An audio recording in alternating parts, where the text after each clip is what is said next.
اردو کے معروف شاعر، ادیب، افسانہ نگار، صحافی، مدیر اور کالم نگار احمد ندیم قاسمی کو مداحوں سے بچھڑے 13 برس بیت گئے۔ احمد ندیم قاسمی 20 نومبر 1916 کو پنجاب کے ضلع خوشاب کی وادی سون کے گاؤں آنگا میں پیدا ہوئے۔ ان کا اصل نام احمد شاہ جبکہ ندیم ان کا تخلص تھا۔ انہوں نے ادب کی تمام اصناف پر طبع آزمائی کی، جن میں شاعری، تنقید، افسانہ نگاری، بچوں کے ادب کے علاوہ انشائیے اور ڈرامے بھی شامل ہیں۔ احمد ندیم قاسمی نے شاعری کی ابتدا 1931 میں کی۔ مولانا محمد علی جوہر کے انتقال پر ان کی پہلی نظم اس وقت کے کثیر الاشاعت اخبار روزنامہ سیاست کے سر ورق پر شائع ہوئی۔ انہوں نے نوجوانی میں ہی غیر معمولی شہرت حاصل کر لی تھی۔ انہوں نے افسانہ نگار اور شاعر کی حیثیت سے اس وقت خود کو نمایاں کیا جب بر اعظم پاک و ہند میں ترقی پسند تحریک اپنے عروج پر تھی۔ وہ بنیادی طور پر ایک شاعر تھے، مگر افسانہ نگاری میں بھی انہوں نے پہاڑوں کی برف، نصیب، لارنس آف تھیلیسیا، بھاڑا، بدنام جیسے افسانے تحریر کیے۔ انہوں نے 50 سے زائد یادگار کتابیں لکھیں، جن میں کفن دفن، رئیس خانہ، موچی، خربوزے، ماسی گلبانو، ماں، آتش گل، نیلا پتھر، عاجز بندہ، بے گناہ، سلطان وغیرہ قابل ذکر ہیں۔ ادب کی دنیا کا یہ درخشندہ ستارہ 10 جولائی 2006 کو لاہور میں اس دار فانی سے کوچ کر گیا۔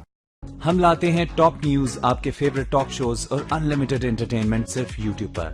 اگر آپ نے ابھی تک ہمارا چینل سبسکرائب نہیں کیا تو ابھی سبسکرائب کریں اور بیل آئیکن کو کلک کر کے ہماری لیٹسٹ ویڈیوز کے بارے میں اپڈیٹ جانیں۔